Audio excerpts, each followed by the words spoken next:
Okay, let's get right into it. We talk a lot about getting wealthy, but there's a huge question we almost always skip. How are we actually making that money? This whole explainer is about why the ethics of your wealth matter just as much as the amount in your bank account. Because at the end of the day, you have to live with yourself. So, what's the real goal here? It's not just about piling up cash. The whole point is to build a life that actually feels good. A happy, prosperous one. If the journey to get rich costs you your peace of mind, then you've completely missed the point. You've gained nothing. And that's the trap, isn't it? We hear these stories all the time. People who make an incredible amount of money, but end up completely miserable. They got what they thought they wanted, but they hate the person they had to become to get it. So, what was it all for? And that's really the bottom line. True wealth isn't just financial freedom.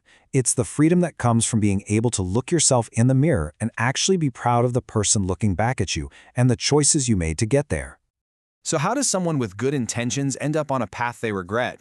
It almost never happens overnight. Let's break down how these tiny little compromises can snowball into a massive ethical crisis. The first step is usually pretty passive. You see something a little shady. Maybe a colleague gets taken advantage of, or maybe you do, and you just let it slide. You tell yourself, hey, that's just business. But right there, you've started to normalize it. And here it is, the classic slippery slope. First, you tolerate it. Then you start justifying it, and before you know it, you're the one doing the unethical thing. But that last step, that's the most important one. The deception always starts with yourself. This is such a powerful idea from the source material. The biggest lie you ever tell is the one you tell yourself.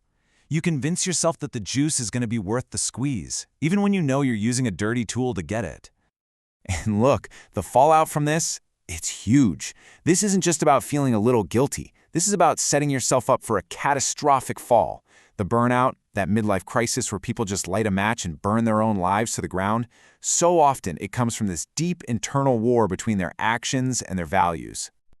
Okay, so if that's the path to ruin, what's the alternative? Well, the answer is a much more sustainable and, frankly, a much more fulfilling way to build wealth. It really comes down to a fundamental shift in your mindset. It's like you've got two paths in front of you. On one side, you have the get-rich-quick path. It's all short-term, it's self-destructive, and it leads to what the source calls bitter juice. But on the other side, you've got wealth that's built on providing real value. It's fulfilling, it's long-term, and the result? That's the sweet juice.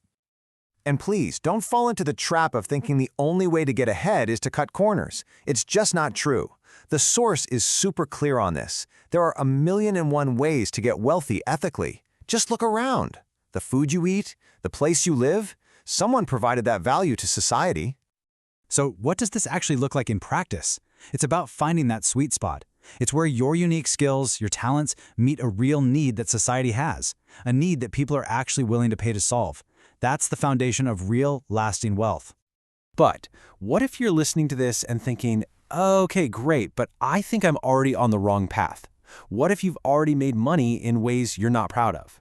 Well, this next part offers a really fascinating, practical plan for how to turn things around. Now, I know that sounds pretty radical, but the idea isn't to literally destroy your life. It's more of a mental and a strategic reset.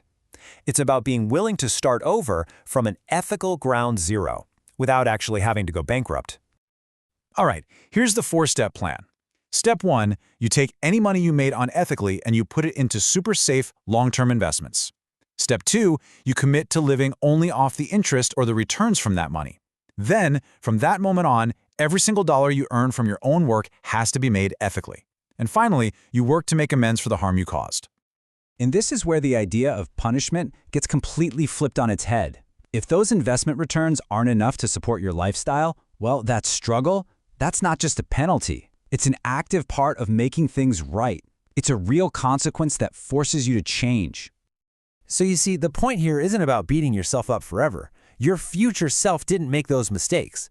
This entire process is about taking responsibility for your past self so you can finally set your future self free. It's actually an act of liberation. And the result of doing all this? You don't just fix your bank account, you start to fix yourself. You get your self-respect back. You start to undo the damage you did, and you build a foundation for a future you can actually wake up and be excited about. So let's bring it all home. Whether you're just starting your journey or you're on that path to redemption, everything comes down to the choices you make every single day.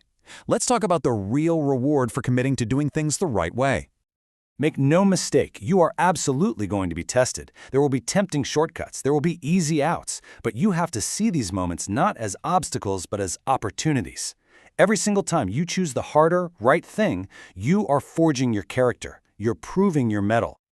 This metaphor just perfectly sums it all up, doesn't it?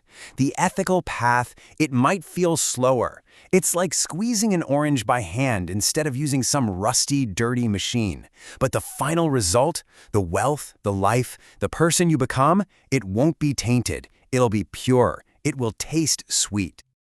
And that, right there, is the ultimate prize. You don't have to put your happiness on hold until you hit some magic number in your bank account. When you choose the ethical path, you get to love yourself and love your life during the journey, not just at some imaginary finish line.